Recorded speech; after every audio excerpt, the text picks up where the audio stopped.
Boa noite, meu caro. Tá me ouvindo bem? Ouvindo eu estou. Maravilha.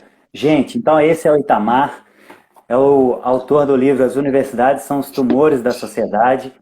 Eu conheci o Itamar recentemente numa entrevista que ele deu na Gazeta do Povo e entrei em contato com ele porque eu acho esse assunto fundamental, Itamar, para a gente discutir, em especial em épocas de eleições, né? Porque eu acho que tem tudo a ver, e eu queria ver a sua visão também sobre isso. E, primeiramente, te agradecer pelo convite, porque é um assunto muito relevante e eu acho importante a gente disseminar essa informação, né? Eu vejo que muitas pessoas não percebem o que está acontecendo no mundo, o que está acontecendo na sociedade e o que está por trás de muitos acontecimentos. Então, desde já te agradecer pela presença e pedir para você se apresentar pessoalmente, para você falar um pouquinho de você, da sua formação intelectual, da sua formação filosófica e religiosa, né? Como você enxerga o mundo.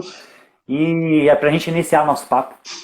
Seja bem-vindo. Bom, meu nome é Itamar Silveira, né? Sou graduado em História pela Universidade Estadual de Maringá, mestre em Educação também pela UEM.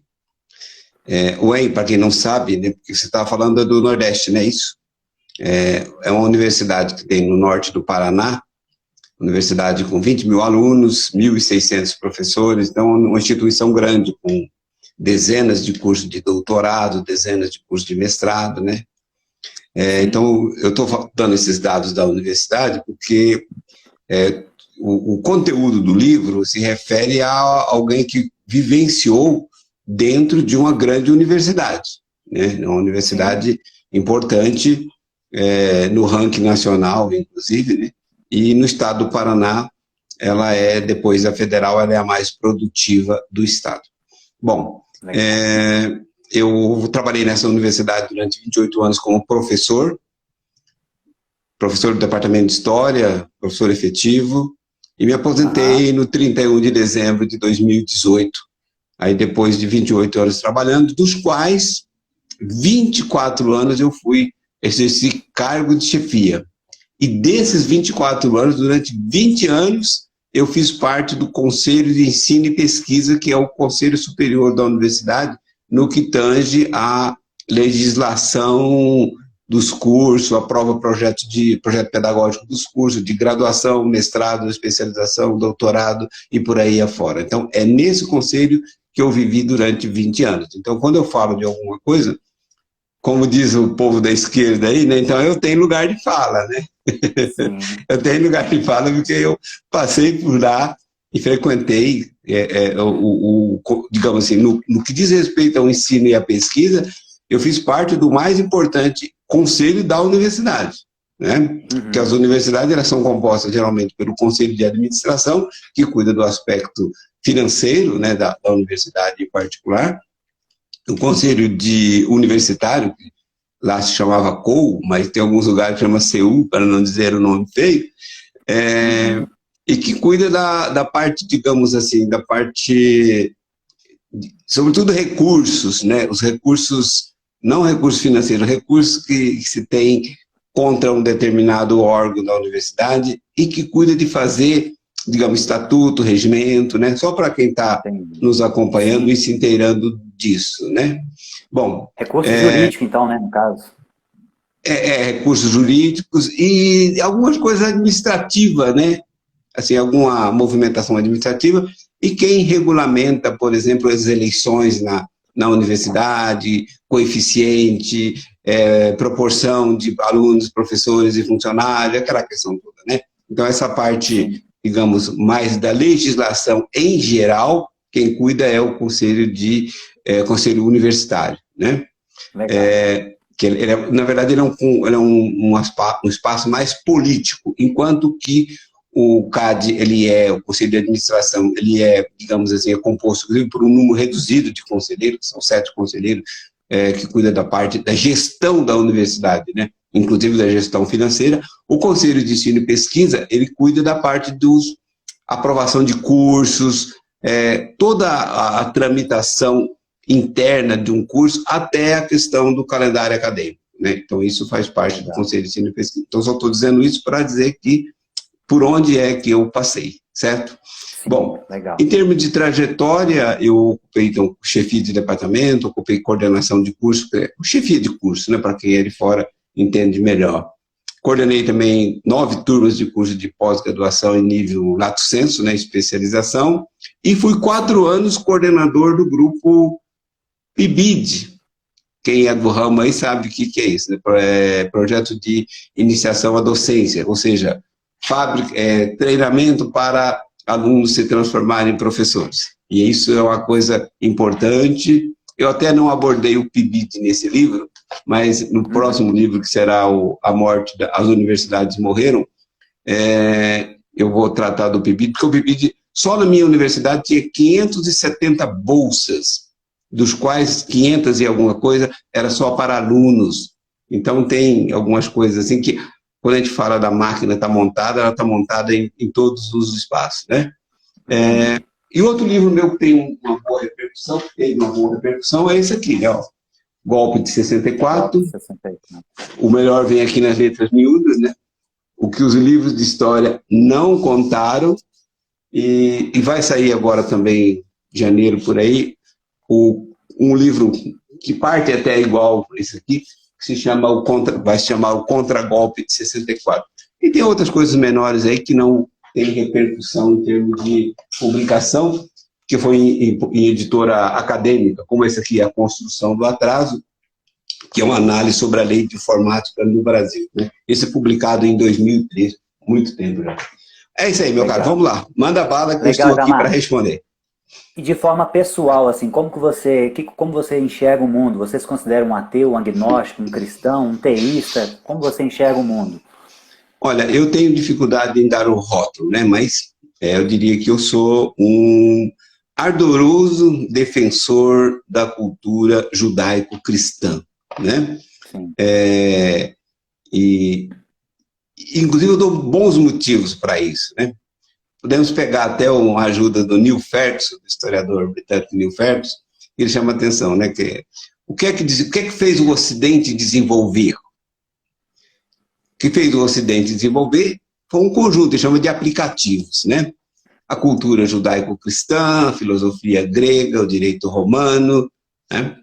E liberalismo econômico. Então, ele vai colocando esses aplicativos. Então, os princípios cristãos, eles são basilares ou básicos, vamos chamar assim, vai ficar mais compreensível, eles são importantes, fundamental importância para o desenvolvimento. Então, assim, não há... E uma outra coisa importante, já que você tocou na questão de religião, quem estiver nos acompanhando possa entender. Claro que, geralmente, quem acompanha suas lives, geralmente são da nossa bolha, né? Não é da outra bolha, é da nossa bolha. Mas eu diria assim que não existe desenvolvimento de uma civilização se ela não tiver um norte moral. E não existe norte moral sem o norte religioso, sem um princípio religioso. E princípios religiosos não é apenas o cristianismo, obviamente, mas de todos os princípios religiosos, de toda a cultura religiosa, a mais eficiente, talvez por ser a mais testada, com melhores resultados é a cultura judaico-cristã. Não existe, digamos, não tem outra concorrência à altura, né? Então, para quem não quer, digamos assim, se comprometer com nenhuma corrente religiosa, ou queira comprometer levemente, se comprometa com o cristianismo, que você está apostando no que tem de melhor, né? É isso aí. Inclusive, tem um livro chamado... um livro de Dinesh de Souza, que ele vai mostrando como a cultura judaico-cristã formou o Ocidente, a ciência, a cultura, as artes. Então é muito interessante, né? E, Itamar, como que surgiu o desejo de você escrever esse livro? Ele saiu em 2022, né? Não é isso? Saiu esse ano. Ele ficou pronto, na verdade, o ano passado, né? Mas aí uma editora que ia publicar foi até a Peixoto Neto, que publicou o livro sobre o regime militar, o Golpe 64. Mas aí ficou enrolando por outros compromissos da editora. Aí levei um papo sério e falei, não, você pode publicar onde você quiser. Aí eu publiquei pela editora 24 Horas, né? É uma editora bastante dinâmica que tem aqui na capital de São Paulo, e a gente consegue publicação, digamos assim, mais ou menos rápida, né? Uns 2 meses, assim, depois que você entrega, ele consegue produzir, né? E aí, claro, você tem também que tem mais dificuldade de logística, porque ela tem uma outra estratégia de venda, e por isso que eu estou fazendo muita venda direta, né? Porque meu objetivo não é eu ser o vendedor, né? E tem também na Amazon, que tem a venda do livro, que eu encontrei por aqui, né? Mas, bom, enfim, isso, para quem está acompanhando, é de menos e não vem ao caso. Mas por que eu decidi escrever esse livro em particular, né? Bom, eu já tinha escrito o Golpe 64, eu em parceria com uma colega de departamento, inclusive, e esse livro deu muita polêmica, o Golpe 64, né? Esse livro aqui deu muita polêmica, e a partir da publicação desse livro, surgiram perseguições. Inclusive, eu fui vítima de 2 processos administrativos, né? Então, na época desse livro aí, você ainda estava nativa, né, na universidade? Estava. Esse aqui foi publicado em 2016, tá? Okay. Eu estava nativa, que resultou... não, porque a esquerda ela tem uma estratégia, a esquerda ela é muito ardilosa. Ela não pega o não é porque foi publicado, porque eu citei o livro, então não é isso. Aí eles vão por outro caminho e vão usando qualquer coisa que eles queiram para jogar em você, para te condenar, né? Uhum. E, no entanto, eles não têm tanto interesse em enquadrar você, em condenar você dentro administrativamente. Eles têm mais interesse em te destruir a reputação, em cancelamento. Então, em termos assim, de universidade, eu creio que eu fui o 01, né? Dos cancelamentos. Então, já em 2016, eu passei a ser cancelado. E o cancelamento é algo pesado, né? Porque se você... Ainda bem que eu estava na universidade, né? Depois de tanto me encher o saco, eu fui ver meu tempo de aposentadoria, já dava para me aposentar, eu peguei a aposentadoria, né? Aí eu fiz o pedido. E não é uma coisa que sai tão rápido, mas demorou 6 meses, saiu a minha aposentadoria. Mas, assim, eles trabalham de uma forma que você não consegue emprego em outro lugar. Tanto que eu estou aqui no Vale do Paraíba, aqui do lado da capital, eu não fui procurar emprego em colégio, não fui procurar emprego em faculdade, universidade, nada. Porque meu nome é um nome cancelado. Então, se jogar lá, aparece um monte de acusações contra mim, quando, na verdade, não tem nem... Eu não recebi nenhuma condenação dentro da minha universidade, administrativamente, não tem nenhum processo meu na justiça, eu nunca fui levado à justiça. Então, observa essa característica da universidade, essa característica, esse modo de agir da esquerda, de destruir a reputação das pessoas. Então, ela tem estratégia, ela não é estúpida, entendeu? Ela digamos, estúpida senão não seria esquerdista, né? Mas essa estupidez tem método. Então, ela joga na destruição da reputação. E uma vez você sendo sagaz, você sendo processado, você não é convidado para participar de banca nenhuma. Tinha um colega que estava participando, estava no processo junto comigo, ele passou a ser cancelado. Aí foi cancelamento literal, porque convites que ele tinha para a banca foram cancelados. Então, você passa a ser um pária dentro da instituição. E as pessoas começam a fugir de você. E você também, até por decência, começa a fugir das pessoas, porque as pessoas que são vistas com você podem ser o alvo amanhã. E como não precisa ter algo concreto, né? Não precisa ter algo real, não precisa. Só acusação.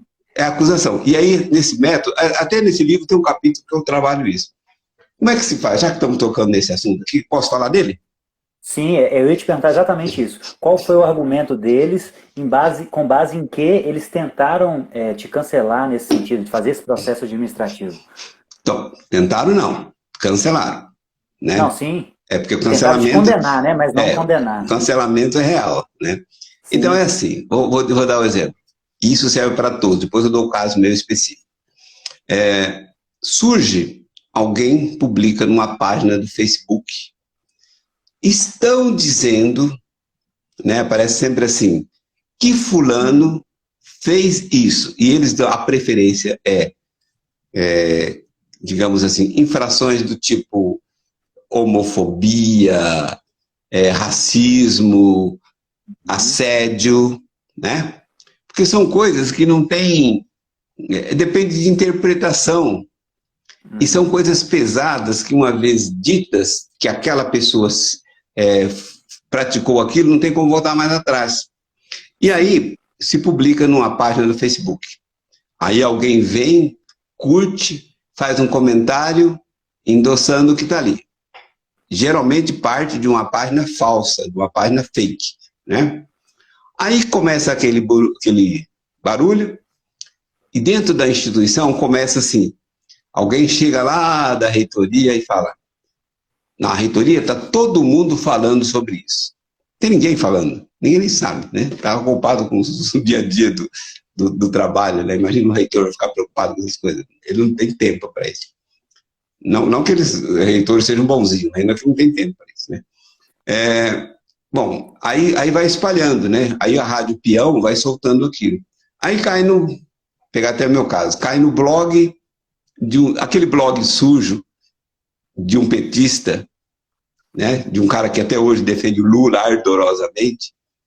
Ele vai dizendo, ele vai replicando aquelas matérias, aí a mesma página e as outras páginas que curtiram citam ele como uma fonte de um ato verdadeiro. Isso vai crescendo até chegar onde? Até chegar no G1, até chegar na Globo. Internamente, a chefia, quando é alguém de esquerda, não tem problema, se é acusado de qualquer coisa, mas quando é alguém de direita, aí faz o quê? Encaminha para a direção de centro a acusação que está sendo veiculada, tipo aquilo que se faz no Ministério Público, notícia de fato, né? E encaminha para o chefe imediato, que no caso o diretor de centro. O diretor de centro toma as providências encaminhando para a reitoria. Aí, quando chega na reitoria, a reitoria só despacha. Tem um pedido de acusação para alguém, a reitoria despacha e nomeia uma comissão de sindicância. Dali para frente, o diabo se carrega de fazer todos os passos, né? Então, vamos pegar o caso específico meu. O meu caso, acusaram de assédio sexual. E aí, vai o processo investigativo. Se você descuidar, que você não tiver um advogado bom, né? Mas se tiver um advogado bom que aperta, inclusive, o denunciante ou a denunciante,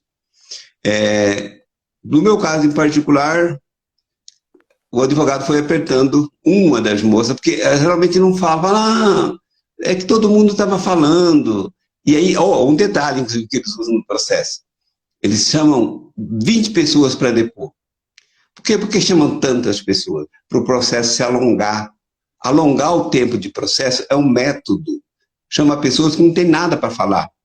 Mas, digamos assim, e como é outro problema da comissão de inquérito e comissão de sindicância, é que os investigadores não são pessoas que operam no direito. São professores comuns, da química, da biologia, sabe, da geografia. E aí, esses professores... Eles não têm muito métodos de tentar descobrir a verdade. Não, é porque não é o objetivo disso, né, deles. E aí... Nem a formação. Não, isso é uma prática das instituições. Os investigadores de qualquer denúncia que vão apurar, eles são os pares, são os seus próprios pares, né? De outros departamentos, de outros centros, preferencialmente, mas eles são dali mesmo. E aí não são advogados, não são pessoas formadas em direito, e nem geralmente não munidas de bom senso, inclusive, né? Eu, inclusive, já fiz parte de comissão de inquérito, investigando, né? Então, aquilo, digamos assim, não é para se chegar a algum lugar importante, né? Bom, e nesse inquérito aí, o advogado partiu para cima, inclusive, de uma moça que dizia, mas aí ele perguntou, mas você já esteve na sala desse professor, só você e ele? Não. Você já esteve na sala de aula sozinha com ele? Não. Ele por acaso te tocou? Não.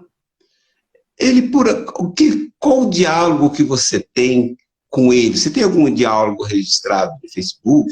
Não. Mas o que ele te falou? Não, ele não falou nada. Mas o que houve? Olhares. Bom, quando chega a esse nível, aí não dá para discutir, né? Eu posso sair na rua e as moças olharem para mim e eu dizer assim, elas estão me cobiçando, estão me achando que eu pareço com o Brad Pitt, né? O que está na minha cabeça eu posso pensar o que eu quiser, né? Então, assim, não precisa ter nada. Até porque o objetivo, como o objetivo é o cancelamento por uma questão política, então você vai inventando qualquer coisa, né? Eu fui acusado, inclusive, em um inquérito, até de satanista. Entendeu? Entendi. Por um então eles vão te acusando de coisas que não tem a ver, inclusive, com o assunto que você publicou no seu livro, né? A visão diferente de que os livros não contaram do golpe de 64, então não tinha nada a ver com o assunto do livro. Eles não citaram, mas só que foi a publicação do livro e as fotos que foram foi aqui em São Paulo, na Martins Fontes, na Paulista ali, e aí as fotos reverberaram, e aí, na semana seguinte, aparece um requerimento contra mim, né? Então, digamos assim, é algo bastante planejado. Mas só para finalizar essa questão do quando te acusam, né? Acusa de qualquer coisa. E aí, por que disseram que eu era satanista, né? E, aliás, esse povo, a boa parte deles são satanistas, né? Essas pessoas são satanistas. Por que eles vão... Se eu fosse satanista, qual o problema que teria para eles? Nenhum, né? Teria até ponto positivo. É porque um dia os alunos estavam... eu tinha uma turma muito amiga, assim, né? Que eu me dava muito bem, cara, com essa turma. E aí um dia eu estava falando para o pessoal, né? Que eu ia começar a aula, não tinha começado ainda, né? Eu estava com... Ô, Manera aí... E aí, aquela conversinha, né? Aí eu peguei um livro, bati em cima da mesa, assim, e falei assim, mas é o Satanás, hein? Por causa dessa frase, que todo mundo repercutiu, todo mundo deu risada, né? Foi só uma brincadeira, que é uma turma que eu me dava muito bem, não tinha nenhum atrito, nada.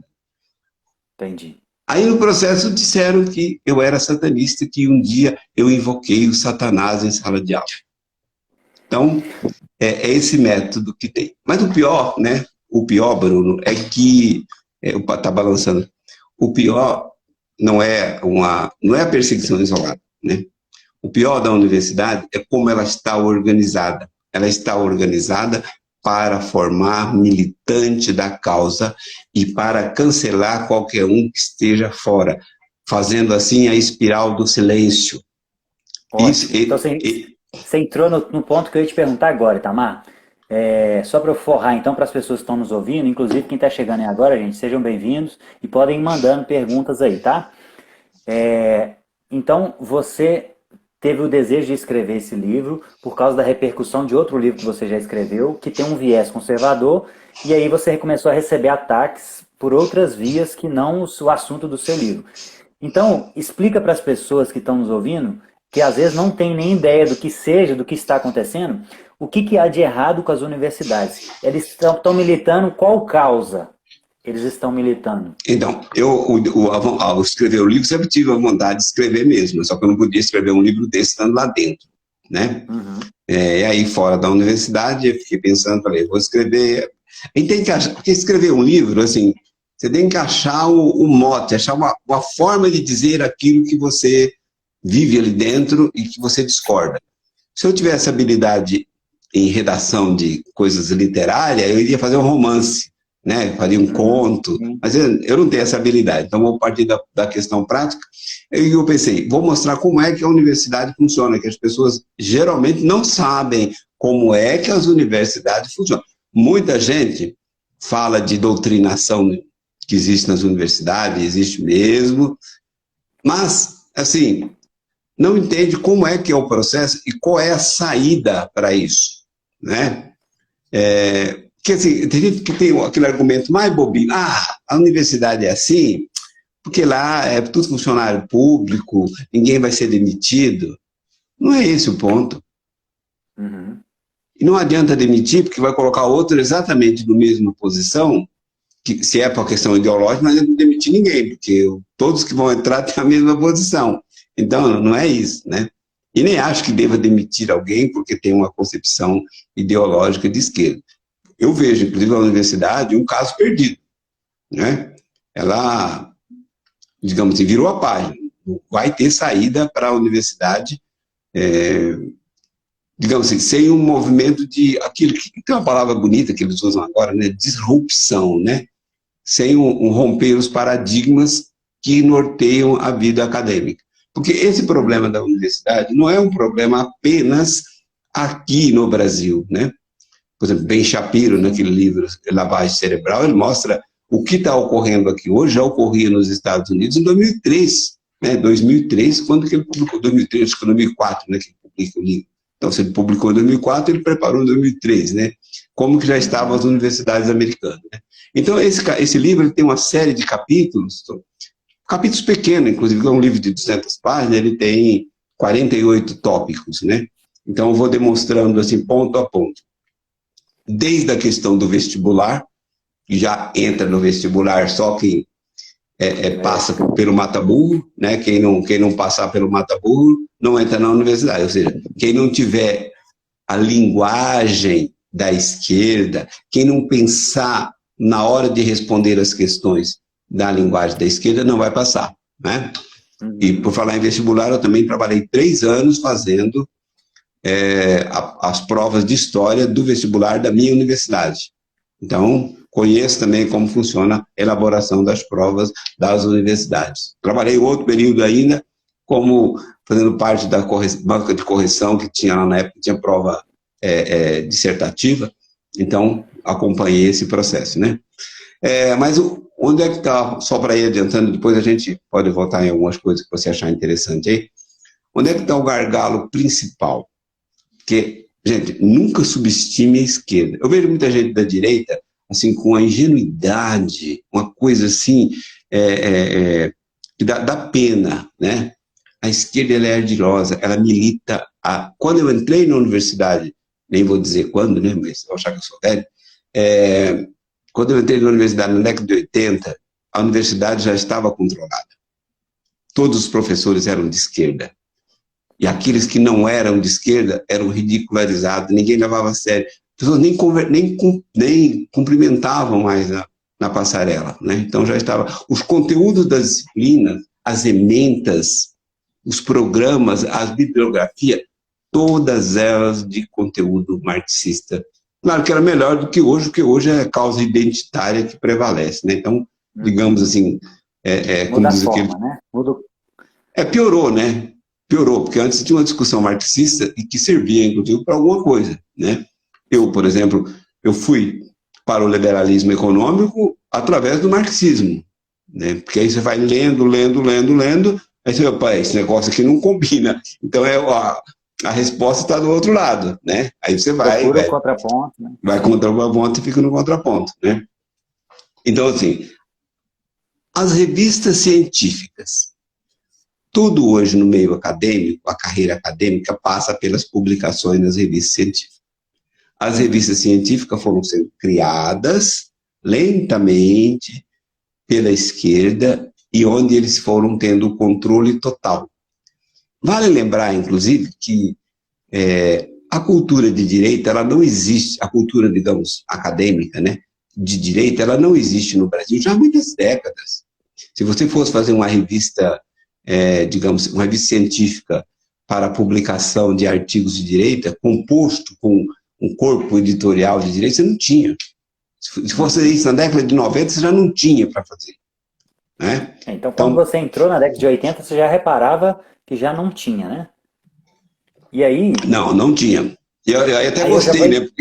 Até gostei disso, porque aí porque assim, o socialismo ele é muito sedutor, né? Aquela perspectiva socialista ela é sedutora. Tanto que na década de 80 eu acabei me tornando esquerdista, fui inclusive fui membro da direção do Partido Comunista da minha cidade, que é uma cidade de 400 mil habitantes, né? Uma cidade qualquer, né?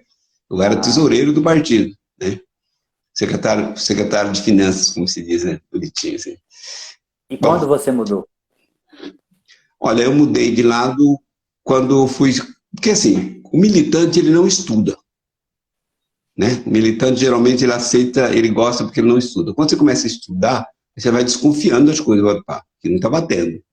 primeiro texto, evidentemente liberal, que eu vi, eu estava fazendo o último ano da universidade. O texto do Frederic Bastiat, que até um professor da minha universidade, um colega, até era o meu orientador, né? Ele traduziu aquele texto, O Estado, do Bastiat. Aí eu li aquele texto, inclusive o professor era marxista, tá? Eu li aquele texto e falei, pá, aqui tem algo diferente. Bom, eu me formei no dia 14 de outubro de 2000 não, opa, de 1989, e em novembro o muro de Berlim caiu, né? Aham. Então, quando o muro de Berlim caiu, assim, é um momento de reflexão. E como eu estava novo, né, digamos assim, eu não só era novo, mas como estava novo na vida acadêmica, eu gosto de dizer, eu tinha me deformado em outubro, né, eu tinha me formado em outubro, então eu estava novo, então você tá propenso a mudar. E aí eu fui fazer o mestrado, comecei a fazer mestrado na Universidade Federal de São Carlos, aqui, né, em São Carlos. E tinha um professor que ele já era de direita, né? Aquele, digamos, da economia política clássica, né? O smithiano e tal, se chamava Reginaldo Santana Figueiredo, mas não é aquele que traduziu o Capital, não é outro. E aí ele dá uma disciplina que chamava Economia no curso de Sociologia. O meu mestrado, comecei a fazer mestrado em Sociologia. Ele dava uma disciplina que chamava Economia, e aí ele deu um conjunto de textos assim que teve gente que passou mal, que desistiu do curso, e teve gente que gostou. Eu fui um deles que gostou, né? Eu e um colega meu de Maringá também, nós gostamos muito do conteúdo, tanto que esse professor depois se tornou meu orientador quando eu entrei no mestrado de educação lá da Universidade Estadual de Maringá, né? E aí quando você começa a perceber, você vai fazendo uma leitura tudo ao avesso daquilo que você vinha fazendo. E aí, digamos, graças a alguns professores marxistas de lá que me orientaram, que era da velha guarda, ortodoxo, então levava você a ler. Eu fui lá que eu li ainda durante a graduação, Turgot, Quesnay, William Pett, e da literatura um pouco de Shakespeare, Balzac, né? Em termos de economia, você vai ler List, né? George Frederick List, esses autores principais, e isso aí te leva você a criar uma base teórica. E nessa base teórica você resolve, de repente, ver que você pode andar independente daquela armadura que você tinha lá atrás, né? Bom, aí eu entro na universidade, prestei concurso em fevereiro de 1991, e em março eu já fui contratado como professor efetivo, né?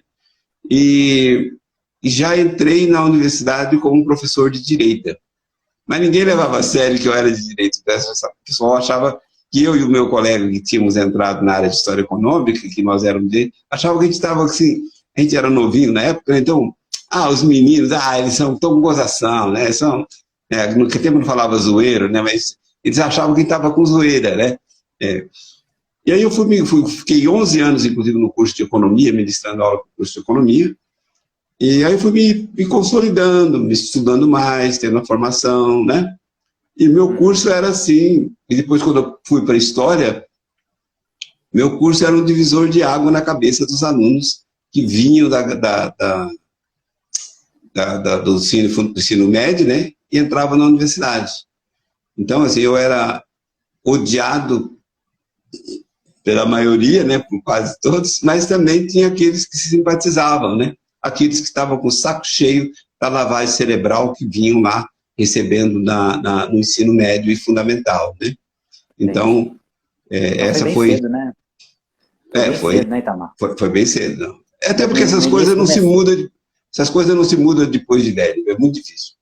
Sim. E aí, Itamar, agora tentando olhar para trás assim, onde que você vê que começou essa dominação cultural, de hegemonia de um pensamento dentro da universidade? Onde que startou isso na história do Brasil? Olha, na cultura brasileira, quando você olha, não sei se você já assistiu, mas os filmes do Mazzaropi, né? Meu pai assistia, eu assisti Então, pouco. vai ter ideia no YouTube. Assista um filme do Mazzaropi para você ver que ele já tem essa narrativa, muito embora criativo, daquela forma ingênua, mas é sempre assim. O Jeca, que é o Mazzaropi, né? É sempre o Jeca. Uhum. Ele é matuto, ele não tem leitura, não tem formação, mas ele é honesto, ele é perspicaz. O fazendeiro é sempre o mal, o que conspira, o malandro, o que dá calote, né? Então, você já faz essa leitura do bem e do mal, e o bem está sempre com aquele, digamos, em tese, representante do proletariado, né? No caso do campesinato, ele é um camponês, né? Ou se ele é urbano, ele é também esse lado. Então, não dá nem para datar, porque essas coisas elas não ocorrem assim. Virou o ano, agora nós vamos ser esquerdistas. Virou o ano, nós vamos deixar de ser, né? Elas são mudanças que vão ocorrendo gradativamente, um lugar mais acirrado, outros menos, né? Mas nos cursos, por exemplo, próprio curso de História, sempre quando chegava um professor novo, geralmente ele era o pior do que o velho que saiu, né? Nessa perspectiva. Só que ele era mais sedutor, porque ele vinha com os argumentos mais afiados, e essa questão assim, de quebrar a hierarquia, né? O jovem é muito fascinado por isso. O deboche como é que fala? Deboche pela cerimônia além disso, né? O deboche pela cerimônia de colação de grau, né? Eu me lembro disso, que uma professora, um dia, tudo entusiasmada, a gente não teve esse negócio de colar grau, não. A gente foi lá de qualquer jeito, só. Depois saímos para beber, fomos com roupa comum, sabe? Não sei onde que ela fez. Ela tinha feito uma graduação no Rio de Janeiro, em História, não sei qual foi a faculdade. Ela falou, mas não lembro mais, né? Então, você vai perdendo todo o protocolo, e quando você vai perdendo o protocolo de uma coisa simples, você vai perdendo o protocolo de uma coisa graúda. E quando você perde o protocolo por uma coisa graúda, aí você perde todas as outras simples, né? Então, eu me lembro que o professor chegava e sentava em cima das carteiras, da escrivaninha, né, que tinha uma professora que já vinha com aquela história de fazer círculo. Não que fazer círculo é ruim em sala de aula, né? Talvez, às vezes é muito bom para você olhar para a cara de todo mundo, né, ao mesmo tempo, né? Mas ela fazia círculo com uma finalidade ideológica, para todos ficarem na mesma altura, no mesmo nível, tanto que ela deixava aquela mesa grande de lado e usava uma carteira comum de aluno, né? Então você já vai perceber. Só que essas coisas para o jovem de 18, 20, 22 anos são sedutoras, né? Aí você tem o movimento estudantil, as pessoas falando naquelas bandeiras, né? E a minha universidade, na época, cobrava mensalidade. A Universidade Estadual cobrava mensalidade. Aí falando no ensino gratuito e tal. E aquilo seduz muita gente, né? E foi mais ou menos por aí que a gente foi percebendo. Entendi. Itamar, recentemente a gente fez lá na nossa igreja uma escola sobre política, né? Que a gente está em ano eleitoral. E aí eu fui tentar estudar um pouco a história do Brasil para tentar mostrar para as pessoas um pouco do resumo histórico da política do Brasil. E o que eu percebi estudando é que depois da intervenção militar de 64, alguns militares, utilizando aquela teoria da panela de pressão, deixaram as esquerdas se organizarem dentro das universidades. Então, você acha que a partir desse momento isso toma mais forma dentro das universidades? A partir desse momento daria para a gente... Eu não posso dizer exatamente isso, porque quando os militares assumiram o poder em 64, eu tinha 3 anos de idade, né? Então, quando veio o AI-5, eu tinha 8 anos, né? Então, quando veio... porque na minha universidade, inclusive, soltava aquele boato, assim, que eu tinha participado da ditadura, que eu tinha apoiado a ditadura, né? Mas eu era um garoto, não caçava nem... Só caçava usava estilingue, né? Então, essas coisas assim eu não posso afirmar categoricamente, né? Agora, de conhecimento, através das informações, de livros e tal, o que ocorre durante o regime militar? O regime militar, os militares fizeram muito bem o combate aos guerrilheiros. aos terroristas. Mas os militares, eles não tinham formação teórica para enfrentar as questões que eram travadas na universidade, né? Então tem aquela frase lá que se atribui ao Alberi Couto e Silva, né, que era na época, acho que era chefe do SNI, ou chefe de gabinete do presidente, não lembro exatamente qual era a função dele, né? Essa frase é atribuída a ele, até nem sei se ele disse ou não, que eu nunca achei essa frase dita por ele, mas ela faz sentido, né? Ela faz sentido. Só que, digamos assim, qual seria o contrário? Né? Como é que seria o contrário? Porque o que entra na universidade aí a partir do final da década de 60 e década de 70 já é Gramsci, né? Já é o gramscismo. Mesmo que a pessoa nunca tivesse lido Gramsci, mas era aquilo que está introduzido. Ele não estava mais, assim, ninguém pregava na sala de aula a luta armada. Não, tinha um doido ou outro lá que pregava, né? Mas isso já estava fora da pauta. Isso era coisa do PCdoB, né? Do PCBR, mas assim, a perspectiva gramsciana, ou frankfurtiana, para ser mais amplo, né? Muito embora Gramsci não fosse da escola de Frankfurt, mas a escola frankfurtiana e gramsciana, a perspectiva é outra, né? Por exemplo, eu até quando eu militava no PCB, a gente tinha uma dor de cotovelo danado, porque a gente vinha com aquela perspectiva leninista, né, de formar quadros e o quadro conscientizar a massa.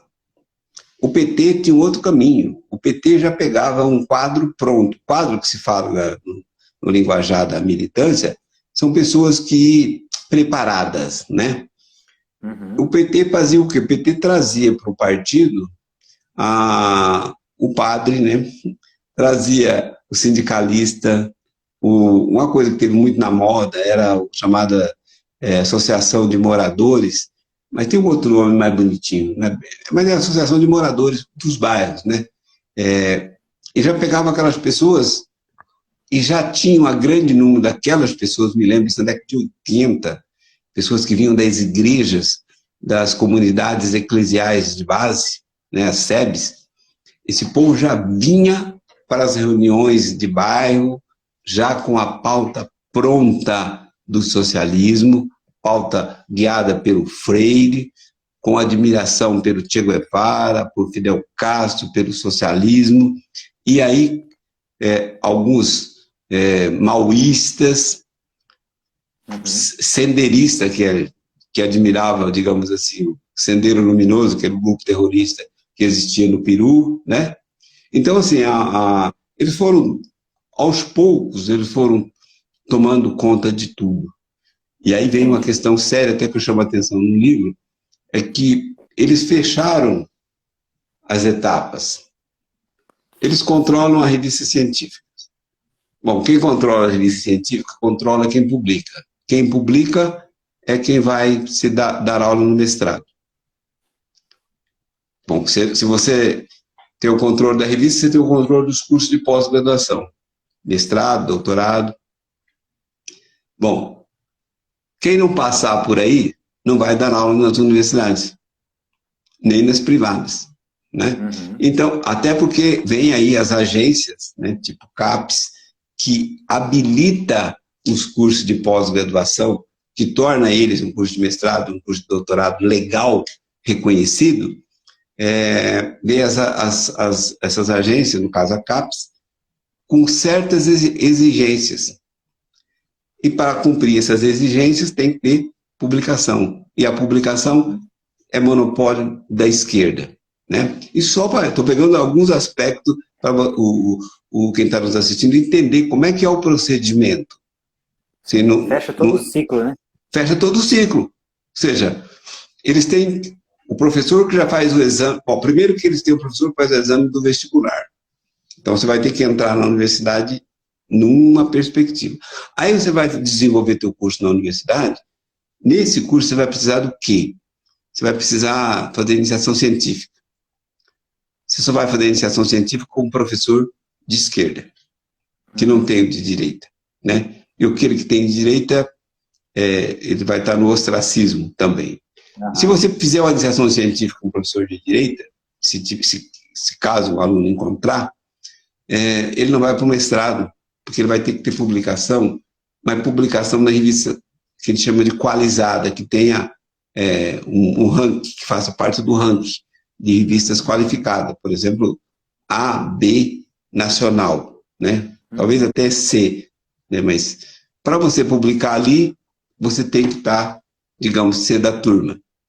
Bom, os cursos de mestrado e doutorado, todos na mão deles. Se você não tiver um bom currículo de graduação, com publicações, com iniciação científica, você não vai entrar no mestrado. Se você não entrar no mestrado, você não vai entrar no doutorado, né?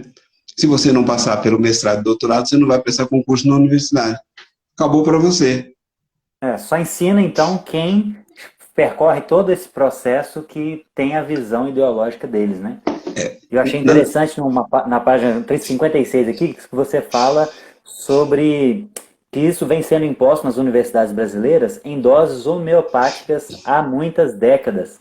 Ou seja, isso é imperceptível para a maioria de nós, e nos últimos anos, eu acho que nos últimos 10 anos, eu acho que o brasileiro tem se atentado para isso, por causa de, inclusive, pessoas como você que escrevem sobre esses assuntos, né? Por quê? Porque a gente não percebe exatamente porque são em doses homeopáticas, né? Já é uma formação cultural. Então, eu gosto da analogia de um autor chamado C.S. Lewis, que ele diz o seguinte: o peixe, ele não, a palavra seco ou molhado não faz sentido para o peixe, porque ele já nasceu dentro d'água. Então, nós já nascemos em meio a essa cultura, então a gente não percebe que isso é uma formação, né? E aí, Tamar, quais, para a gente não, para a gente tentar abordar o máximo de assuntos possíveis, quais casos, além da perseguição que você teve, né, esse cancelamento, dentro da sua experiência desses 30 anos de universidade, quais outros casos você pode trazer para a gente? A Manaíra está comentando aqui, é assustador, né?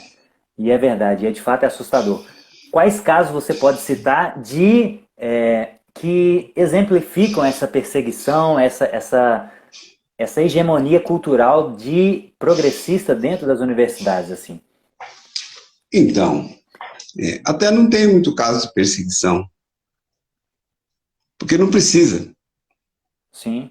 Então, assim, eu fui um fora da bolha, né? Ousei, mas ninguém ousaria publicar esse livro aqui, ó. Ninguém ousaria. Ninguém. Qualquer um ajuizado não publicaria um livro desse. Então, assim, não precisa perseguir por causa disso, porque ninguém vai fazer isso. E como esse processo de peneira já vem sendo feito nesse funil, vem sendo aplicado já há décadas, então já está numa fase em que, digamos assim, não precisa perseguir, mas se aparece algum, a gente persegue, cancela esse Uhum. para, digamos, dar o norte da espiral do silêncio.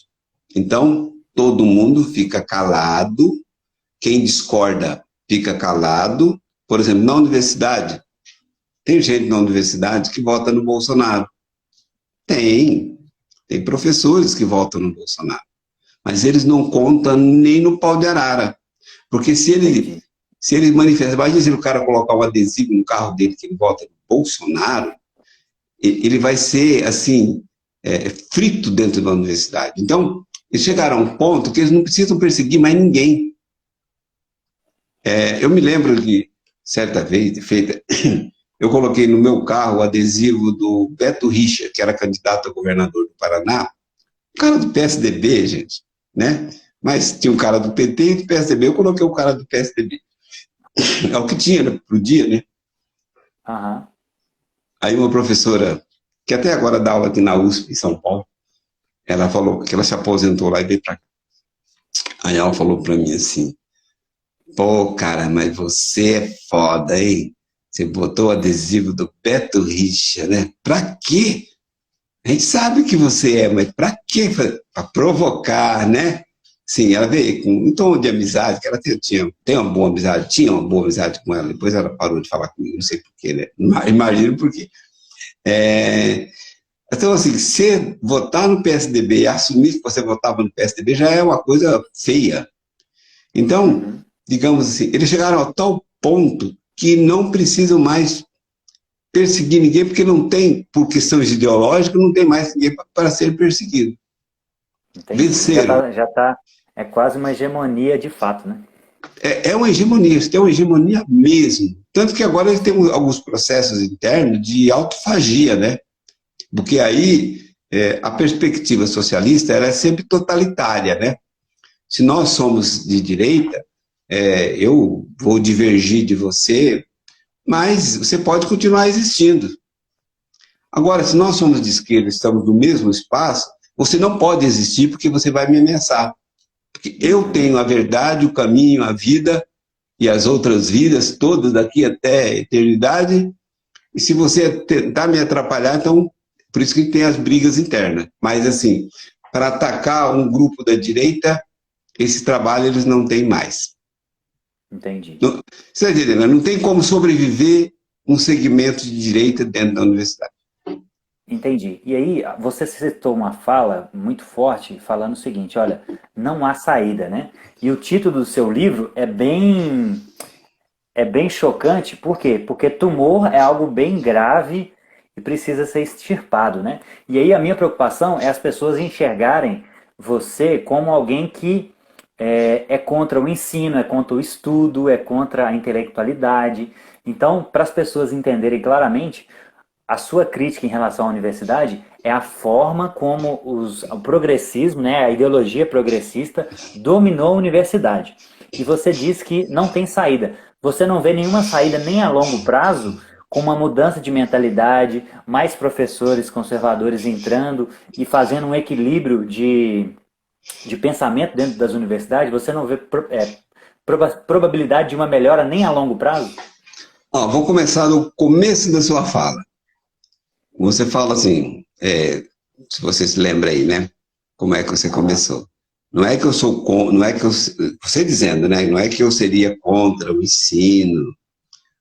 Detalhe, não tem mais o ensino, aquilo que podemos chamar de ciência. Uhum. Não existe mais. Existe hoje militância. É militância. Então, assim, até tem um rapaz que comprou meu livro e trocamos várias mensagens e tal. Ele queria fazer história, né? Um senhor já de 50 anos, né? Queria fazer história para...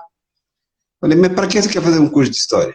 Vai trabalhar, vai dar aula? Não, eu quero ter um conhecimento. Falei, se você quer ter conhecimento, não faça curso de história. Se você quer conhecer a história, se tem uma coisa que você não deve fazer na sua vida, é fazer um curso de história. Falei, olha, quer? Eu até sugeri, né? Falei, faça um curso do Olavo de Carvalho, faça aquele curso do Rodrigo Constantino, Pensadores da Liberdade, faça os cursos do Paulo Figueiredo, né? Falei, até eu vou oferecer agora, depois que passar o processo eleitoral, vou oferecer um curso de História Econômica, que é o curso que eu ministrava na universidade, né? Um curso que eu ministrava, inclusive, na especialização. Um curso de 20 horas, 20 aulas de 20 minutos, né? Que é um curso que, inclusive, ele é bem impactante, porque era o curso que servia para uma parte me odiar, mas eu também fiz muito sucesso com os alunos, né? Assim, eu tive, tanto que pessoas ligadas a mim que passaram por minha orientação, aquela orientação de fato, né? Não é a orientação de mestrado, que eu nunca dei aula no mestrado, até porque eu não tenho doutorado para dar aula no mestrado, né? Mas a orientação de fato, a pessoa que você acompanha, que você está na iniciação científica, que você acompanha, que você passa livro, vai para sua sala, que você discute. 3 dessas pessoas entraram na universidade e são ainda hoje professores concursados atuando na universidade, né? Então, assim, quer saber história, quer entender de história, não faça o curso de história, né? Bom, aí quando você fala qual que é a saída, entrar mais professores de direito. Bom, primeiro que não tem professores de direito para entrar na universidade.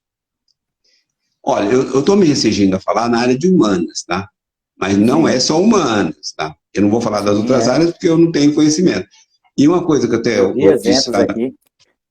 Que eu disse vi exemplos aqui no livro, inclusive na área da educação física, né? A questão dos jogos que já são direcionados para tirar competitividade, né? E isso pode ter uma leitura política também, né? É feito para isso, né? É feito para isso, né? Mas pegando na área de humanas, assim, você não tem hoje pessoas para prestar um concurso. Você não tem professores para fazer parte de uma... Porque você não... eles tomaram tudo, acabou. Então, qualquer mudança levaria de 20 a 30 anos. E eu acho que uma mudança, inclusive, porque eu gosto muito de tomar como exemplo, assim, comparação entre a corporação de ofício e a oficina manufatureira, né? Acho que todo mundo conhece um pouquinho, porque todo mundo viu aquele capítulo lá do Adam Smith, a fábrica de alfinetes, né? Então, todo mundo conhece, mais ou menos, todo mundo conhece um pouco, sobretudo quem está vendo... Que estuda essa história do pensamento, né? Talvez o nosso público não. Então, eu não sei como Talvez vai não ser... saiba nem quem é Adam Smith. Então, mas quando ele mostra essa questão, assim, como é que se produz um alfinete no artesanato, né, no mestre artesão, como é que ele produz um alfinete, como é que produz um alfinete na oficina manufatureira. O artesão, ele sozinho desenvolve todas as etapas da produção de um alfinete. Na manufatura tem 10 pessoas e cada uma dessas pessoas executa uma etapa da produção do alfinete. Enquanto o mestre artesão produz 20 alfinetes por dia no máximo, cada operário da manufatura produz o equivalente a 4.800 alfinetes, ou seria 240 vezes mais, né? Bom, o mestre artesão sabe tudo de como produzir um alfinete. O operário da manufatura só sabe executar uma ou duas ou três tarefas, né? Então, o que eu estou vendo na universidade hoje? A universidade hoje é uma grande oficina de artesanato, né? É o mestre que sabe, digamos, ele vai ter um conhecimento verticalizado para fabricar alfinetes, só que os alfinetes são fabricados pela manufatura, entendeu? É isso que a metáfora que eu gosto de fazer, ou seja, você tem um conhecimento onde as universidades preparam as pessoas para um certo conhecimento que não serve para nada. E não é só inútil, ele não serve para nada e inverte as coisas. Quando a gente fica, às vezes, espantado, né? Como tem tanta gente ainda que vota no Lula. Esse povo aprende na universidade, esse povo ama o socialismo. E aí, na universidade, ela forma as pessoas assim, com duas vertentes, né? Um misto de ignorância, porque as pessoas não leem mais. Não é como um marxista ortodoxo, o cara lia o Capital. Esse povo não lê nem o Manifesto Comunista. A única disciplina na universidade que dava no curso de História o Manifesto, que dava um texto do Marx, era eu que dava o Manifesto Comunista. E aí os professores marxistas faziam cara feia para mim, porque eu estava dando o Manifesto Comunista, né? Então, assim, a coisa foi empobrecendo de uma certa forma. Assim, em muitos falta capacidade cognitiva. O termo é esse mesmo, falta capacidade cognitiva para entendimento, né?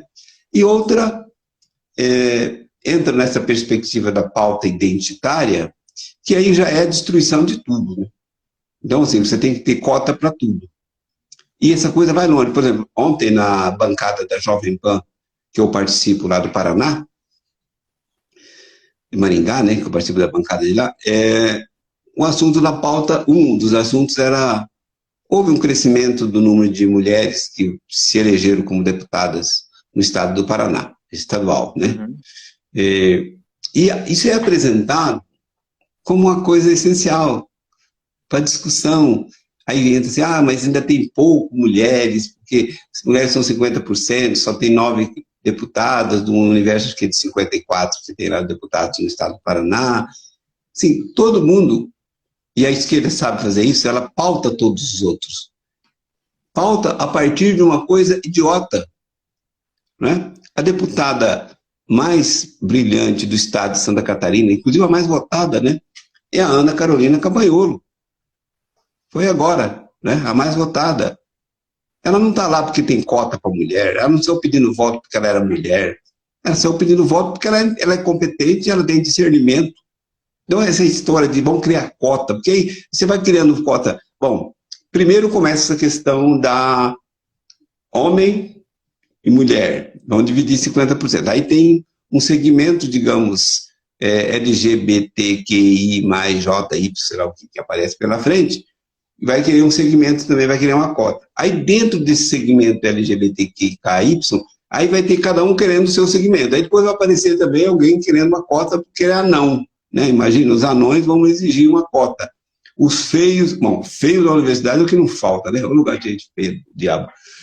Dos feios, dos baixinhos, dos altos. Então, assim, quando você foge da questão da meritocracia, dessa perspectiva que é objetiva, aí você abre a porta do inferno, porque tudo vale.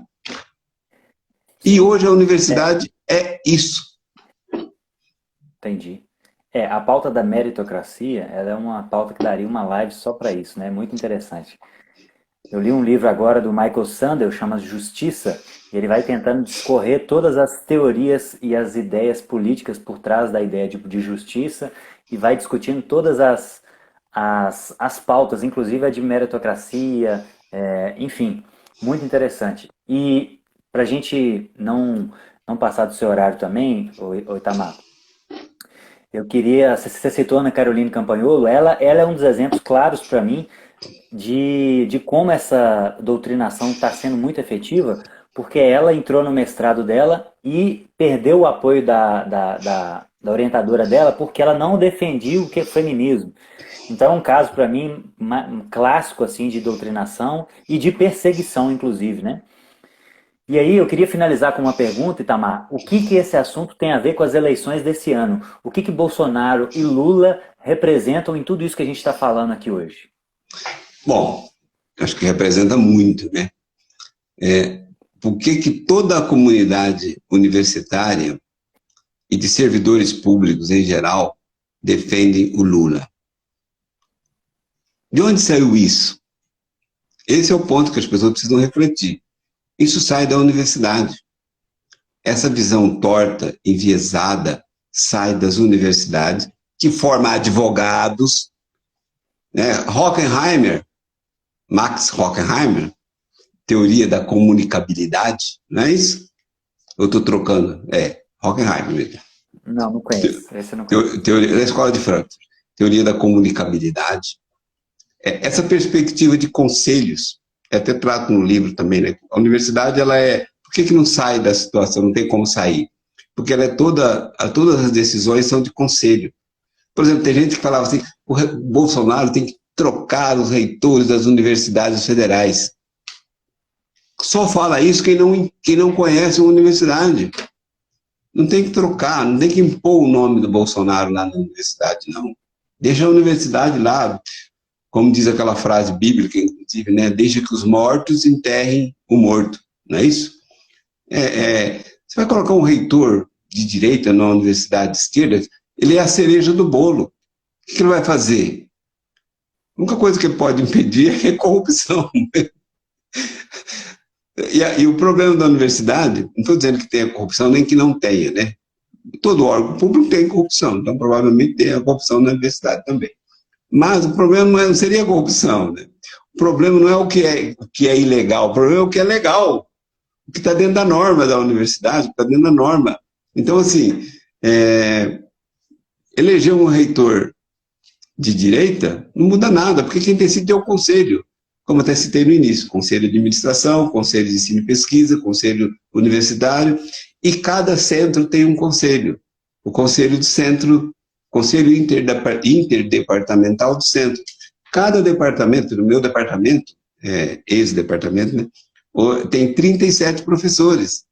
Ali tem o conselho departamental, o chefe do departamento é um cara que, digamos assim, assina os ofícios.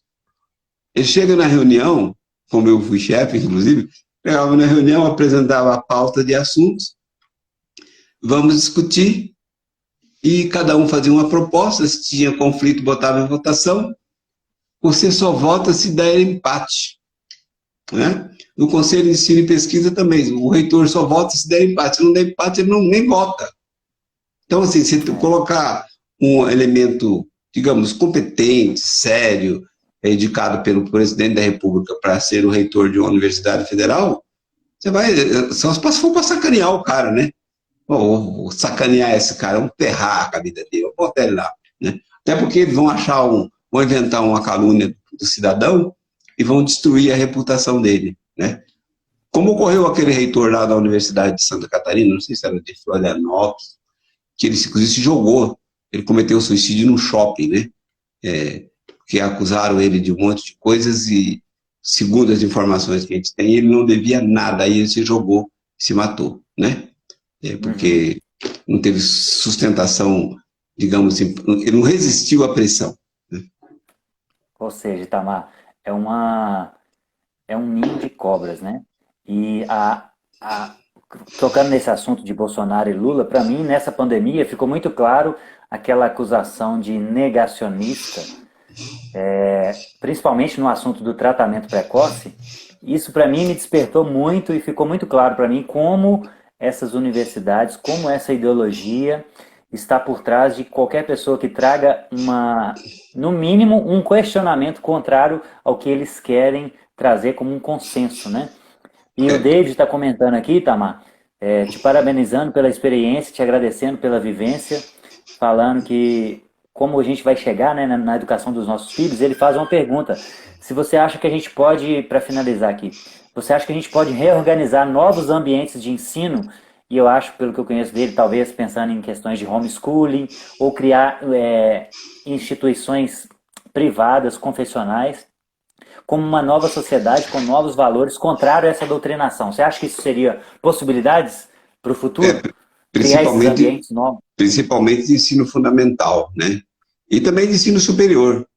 E preferência que não seja confessional, seja laica, tá? Porque, digamos assim, quando você coloca confessional, você vai restringir o seu público a um determinado segmento. Quando você coloca laica, você viabiliza mais, abrange mais, faz um marketing melhor, né? Faz um marketing melhor do que propriamente... Eu acho assim que as escolas confessionais, seja de ensino fundamental ou universidade, elas devem ser voltadas para o segmento específico, né? Para o seu segmento. Por exemplo, escola adventista, preferencialmente, a minha filhadinha estuda numa escola adventista, que ela faz pré ainda, né? 5 anos. Mas, digamos assim, são segmentos. Então, se você cria uma escola laica, você abre para todos e com essa perspectiva conservadora, né? Isso eu acho que seria muito interessante. Inclusive, pensar, né, empresário, precisa pensar em criar uma universidade. Há espaço. Se você criar uma universidade, um curso de graduação, por exemplo, pedagogia, para encontrar um curso de pedagogia que seja não na perspectiva do Paulo Freire, já é um grande avanço, né? Só para finalizar, uma outra coisinha, só em termos de indicação, quem está nos acompanhando, você certamente conhece, essa pecha que se diz, olha, Bolsonaro é fascista, e aí todo mundo que discorda deles é chamado de fascista. Isso não é por acaso, né? Isso tem uma obra muito bem elaborada, que se chama A Personalidade Autoritária, que quem elaborou foi o Theodor Adorno e Max Habermas, né? Habermas, né? E o Theodor Adorno. Eles fizeram esse livro. Habermas, né? Jürgen Habermas, exatamente, não é Max. Eles têm esse livro, A Personalidade Autoritária, onde eles mostram quem é um fascista em potencial. E eles enquadram esse fascista em potencial, até outro dia a gente pode até falar a respeito disso, exatamente aquilo que somos nós, né? Então, a perspectiva, se o cara é patriota, isso já é um sinal de alerta. Ele pode ser um fascista no potencial, ele pode ser um guarda de um campo de concentração, por exemplo, né? Se ele vai na igreja, nossa senhora, ele é um perigo, esse cara é um perigoso, né? Se ele cultiva valores de família, meu Deus do céu, então, esse cara é terrível. Então você pega aí religião, se for cristão, aí então tá desgraçado, né? Se for patriota, nossa, prenda ele. Estou exagerando nos termos, né, que não usaram o termo prender, né, mas guiado por esse livro, você vai ter essa previsão, né? Então, Se alguém é cristão, prenda ele. Heterossexual dá um problema sério, gente. Tem que eliminar esse segmento aí, né? E essa perspectiva. Mas só para fechar, Bruno, eu gostaria de chamar a atenção para uma coisa para as pessoas que estão nos vendo. Digamos assim, eu fui muito bem sucedido na universidade, não fui mal sucedido na universidade, né? Tanto que eu entrei na universidade, eu não tinha concluído o mestrado ainda, ocupei cargos, coordenei curso turma de PIBID, né? Que eu recebi bolsa, 4 anos, recebi bolsa de R$ 1.480, R$ 1.400 durante 4 anos da bolsa da CAPES. Eu ocupei cargo de chefia, todos os cargos que eu ocupei, eu tinha função gratificada, até a última que eu recebi, R$ 1.480 mensal por essa função que eu ocupava, com o direito de dar menos horas, muito embora nunca usufruí de menos horas aula, sempre tenho mesmo tanto, né? Então, eu não tenho mágoa da universidade, porque naquele universo, digamos assim, de anão, eu era pelo menos perneta, né? Então, eu me dei bem dentro da universidade, não me dei mal, não, né? Inclusive para quem veio da roça, né? Para quem era, digamos, que fui para a cidade com êxito rural, trabalhar de pintor de parede, qualquer coisa que aparecia, né? Então, depois fiz a universidade. Então, assim, eu não fui mal sucedido, fui bem sucedido. Então, eu não sou um ressentido contra a universidade, né? E os processos que moveram contra mim não deu em nada, porque não tinha nada que existia. Eu não fui sequer citado numa delegacia e não fui sequer condenado dentro da minha universidade, né? Muito embora eles falam que eu me aposentei correndo. Não, o processo foi aberto em 2016, em fevereiro. Minha aposentadoria saiu 31 de dezembro de 2018. E o processo demorou 1 ano para acabar depois, né? Porque o negócio é alongar, porque enquanto você está sendo processado, enquanto você está sendo processado, você é um condenado por tudo aquilo que você é culpado por tudo aquilo que te acusa, né? Sim. E aí a última frase que eu poderia dizer: universidade é um lugar, é um ambiente de idiotas professores, idiotas que estão se transformando em idiotas, de destruição de pessoas. Isso é um ponto, talvez as pessoas não se dão conta disso. Quando ele fica muitos anos na universidade, você vai percebendo. No começo não era assim, mas depois vai se tornando. As pessoas entram com um aspecto físico, né? Você observa as moças, inclusive, aquele estilo, digamos, patricinha, arrumadinha, cabelo solto, de salto, muito bem arrumada, e boa parte, quando chega à conclusão do curso, já tem outro aspecto físico, né? Passa a entrar no estilo descolado e depois no estilo rebelde, e aí, por isso, ou seja, essa doutrinação ela vai se dando passo a passo, através dos autores, através de atos dos professores, mas o aspecto mais chocante é que essas pessoas que fazem isso, elas, inclusive, se autodestroem. Os professores são um bando de infelizes. Você conhece um professor universitário só de olhar na rua, né? Porque é aquele tiozão, geralmente com coque cheval, né, com rabo de cavalo, calvo aqui em cima, às vezes de alargador, piercing, camisetão, uma camisetona às vezes de banda de rock. Pô, isso é garoto de 20, 25 anos, não. O cara tem 50, 60 anos com aquele aspecto que aquilo expressa uma decadência, né? Porque cada fase da sua vida você tem que se portar de uma determinada forma que é condizente com aquilo, né? E aí aquelas pessoas resmunguentas, mal-humoradas, todo mundo na universidade, na minha universidade, inclusive, ganhava bem. Inclusive o pessoal da segurança, o pessoal da zeladoria, todo mundo ganhava bem. Motorista, né? O motorista que viajava comigo, que era o meu motorista principal, que eu dava aula em outro campus, então eu sempre tinha motorista. Ele ganhava mais do que eu era mestre, né? Então todo mundo ganha bem, mas todo mundo é infeliz. Se quer ver um outro ambiente de pessoas feias e infelizes, no sistema S. Veja no sistema S, né? Sistema S que a gente chama aí Sesc, Senac e por aí afora. Ou lugar de gente infeliz, incompreensível, pessoas que incompreendem a realidade, porque nada para te dar mais infelicidade do que a não compreensão da realidade, né? Mas, meu caro, E aí, eu me... Fala. muito obrigado. Obrigado Eu? pela oportunidade. Eu pretendo entrar na universidade um dia para tentar ajudar a mudar esse cenário. Então, estou Eu, entrando na luta agora. Eu quero fazer um mestrado agora para tentar mudar esse cenário aí, para abençoar o mundo nesse sentido, né? de qual área que você é? Eu sou da filosofia, formado em filosofia. É. Humanas também. E sou formado em educação física também. Então eu quero intercambiar aí o conhecimento nessas duas áreas aí. Itamar, o Deixo está pedindo aqui para deixar os links depois, a live vai ficar salva, você deixar os links de indicação de acesso para os seus materiais, tá bom? Para os seus livros, como que as pessoas podem comprar, algum endereço para elas te comunicarem, entendeu?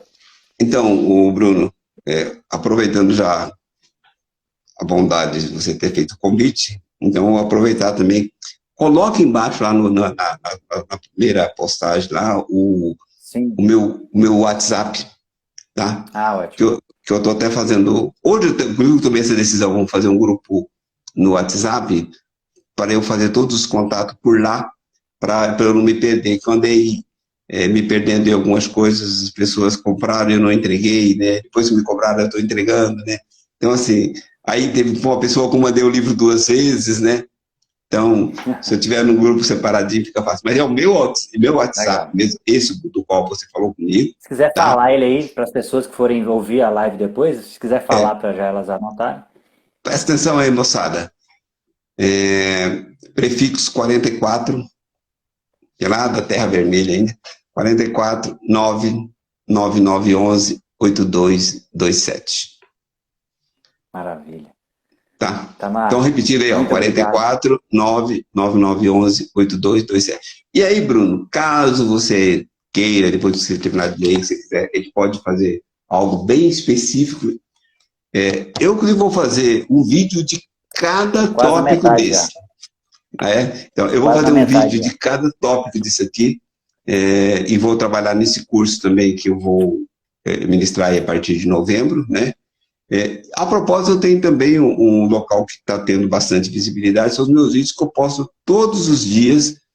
Aí, claro, vídeos curtinhos, no Quai, né, de até 5 minutos, às vezes 3, às vezes 2, e um tom mais jocoso, né, porque é próprio do Quai ali, né? Mas eu tenho uns 2 meses, ou 3 meses, será, que eu estou no Quai, e ontem bateu, inclusive chegou a soma total, né, deu 1 milhão de visualizações, né? Então, se 100 pessoas levaram a sério, eu já fui longe demais, né? Exatamente. Tá bom, Muito meu legal, cara, muito Itamar. obrigado. Muito obrigado. Deus abençoe você. E vamos mantendo contato e quem sabe a gente faz mais conversas daqui para frente para a gente discutir outros assuntos, outros adendos, né? Que é um assunto que me interessa muito. Amém, e tudo de bom para você também, e aqueles que nos acompanharam. E tem mais esse aqui, ó. Maravilha, igual para 64. Gente, obrigado a todos que assistiram, que vão assistir isso depois também. Se acharam interessante, compartilhem isso, porque são informações que o brasileiro está descobrindo isso agora. Então divulguem essas informações, que isso são assuntos relevantes para uma mudança positiva na nossa cultura brasileira, tá bom? Um abraço a todos, até mais. Boa noite, Tamar. Boa noite.